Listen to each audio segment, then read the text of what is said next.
front is on the house. Oh, cheers. And you can owe me the kiss. Here in your dreams, mate. I really need to think about this. I've thought about it. Oh. Please, Alfie. Have you got a machine in the Good loo? thinking. Right, you stay there. Is it forever? It's forever and ever, I swear. If anyone knows of any lawful impediment, then they should let it be known now. Where's it got Alfie? When I'm on my feet, I'm gonna club you one! You look all right, Muppet? Well, it's a nice morning, isn't it? Better late than never, eh, Cat? I know you don't want to marry him, and that you want to marry me. I suggest you shut your mouth, son.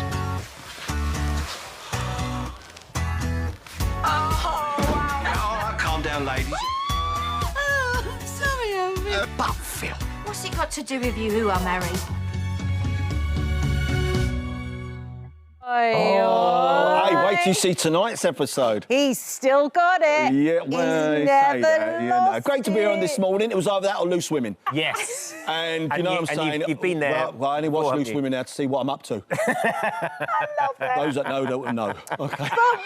But You got it, didn't you? I definitely get it. Don't worry about that. Yeah, But we were just watching that back, and then you shocked us both, Did I? actually. Yes, none of us knew that. Tell us what was supposed to happen. Yeah, originally when I went in 2002, the original story was going to be Alfie and Peggy, obviously played by wonderful Barbara Windsor. Yeah. They were going to recreate the Graduate story. So she was going to be Mrs. Robinson. That's right, and I was going to be Dustin. And I don't know, that was the story that we spoke about earlier on. And then something happened with myself and Jessie. They saw a chemistry on screen and they went, no, hold on. This could is change it. Something here. But what was interesting, that was 2002. Cat and Alfie, it was a real slow burner for about a year. And then they eventually got together. And it was just strange times. You know, just even going out on the street and people just losing it. Everyone bought yeah. into it, but maybe Yeah. that's the point, though, Shane, is because it was a slow burn, and Yeah. that chemistry sort of crackled and But also, bubbled. Will I they, think- won't Yeah. they? And also, back in the day then, you know, you had the Mitchells, I think Martin Kemp Yes. had just left. There was a lot of alpha males. Yeah. And I think when Alfie came in, the guy who created the Moons, a gentleman called Tony Jordan, was a big fan of Only Fools and Horses. We're talking over here, be quiet. It's you lot on Yeah, there. can you be quiet? It's not very often I leave the house to come and work with Ben and Kat, all right, so shut up. Anyway, as I was saying, so he was a big fan of Only Fools and Horses, Yeah. and he kind of wanted to create that with the Moons. So you had Alfie, Nana and Spencer. Back in the day, yeah, man. Magical. But then, and it's been, so we've watched it go on and off. I mean, you say it's not every day you go out and work out with Kat, but you're working with, on the street, on the square with your cat. And last night, Shane, we Yeah. saw them kiss again. Yes. Now, is this something that we're going to see? Are they getting back together? Is it? You have to watch tonight. Tonight's a big reveal, and as you know, Alfie's going through his post-prostate cancer. Yes. Yeah. So we do deal, I think we can say erectile dysfunction.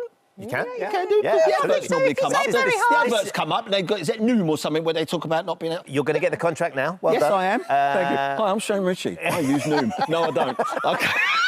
I just didn't swallow it quick enough. I got a stiff neck. This Okay. is steady. But, yeah. This morning we talk about all these things. I think it's a really important storyline. That prostate cancer Yeah. storyline. Yeah. Because often we associate Alfie with comedy and fun, and he's just a lovely cheeky chappy. But Yeah. that's been quite an emotional thing for you to do. It was, very much so. I got a call up from Chris Clenshaw, our exec producer, and he said, we're going to do a storyline with Alfie.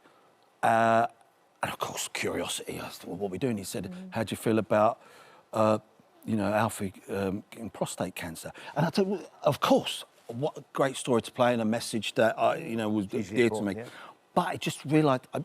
it kind of reminded me how old I was. And the funny thing was that I think I had that meeting on a Tuesday or Wednesday. The week before, I'd actually gone to see my GP to talk about having a prostate, having a test done. So, yeah, I'm playing that story, and we did one scene in the Queen Vic where Alfie unfortunately wets himself. And I remember sitting down with the story producer, and Chris said, can we play this? That was an idea that you had had. Yeah, right? yeah. I came in because sadly it happened to a friend of mine at a golf club, and he was standing there and just wet himself. Yeah. And as a result of being diagnosed with prostate cancer, Yes. dealing with the fallout from Yeah, and so we got a chance to play that. And it was really interesting, Ben, about the reaction we got from not just social media, but a lot of emails come into EastEnders saying thank you for doing this storyline because, you know, from children saying my dad or my brother or my uncle have since been checked. And it was about 3 months ago, I had to go and see my GP about a checkup. And he doesn't really watch the show, but he said, I understand your character has done a story with prostate cancer. I said, why is that? He said, because we've had an influx of gentlemen coming in to get checked because of what you did on the show. So if we save one person's life, we've done great. Which is what's so amazing about soaps, I think, and how you can respond to kind of stories straight away and how much influence they have on the audience as well that are watching at home. Do you feel that? Do you feel that sense of kind of... I haven't done until I did the prostate Right. and I kind of engaged myself with Prostate Cancer UK. I met some gentlemen that have gone through the process and sitting down with writers and saying, how do you feel about playing this story? And getting back to like the whole Cat and Alfie thing, as much fun as it is, you know, Cat and Alfie may be getting back together. We do the repercussions of having prostate cancer and how that affects your libido. And we play that. And that's an important part of the story. Oh, most definitely, mate. Most definitely. Talking about getting back together, you're going on the road. I don't know if the country's ready for it. Well, I mean, so you, Brad, Joe, and Brian. Yeah, so Joe Pasquale, Brian Connolly, myself and Bradley Walsh. I mean... I've been given, thankfully, EastEnders have given me a few weeks off in May. Look at that picture there, look at that. So what happened? Bradley gets bored, right? Because he's not on telly enough. I'm surprised he's not hosting Loose Women. OK, so we've known... Give him a frock, he would. Well, yeah, we've known each other 40 years. We used to do all the TV shows, talent shows, touring as comics back in the day. And for years he kept saying, the four of us should get together and do a show together. And I'm like, shut up, Bradley, just go and do another TV show, whatever you're doing. Anyway, he came to see us Christmas and he got the four of us together. He said, we've got this one night he's been given at the Palladium. He said, do you fancy doing it? And we're like, really? OK, and we'll go and do it. Not knowing, within something like 8 hours, it sold out. And we could have done a week at the Palladium. We got a 15-piece orchestra. Then we did another gig down in Fareham, opened a new theatre.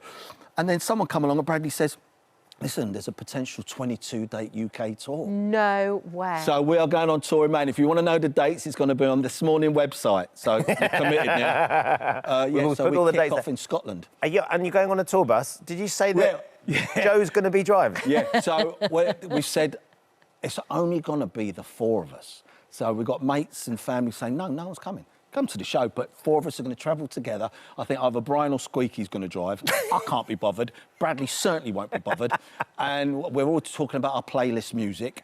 And in the theatres, we share a dressing room. You share a dressing room? All four of us share a dressing room. And now we're talking about maybe even...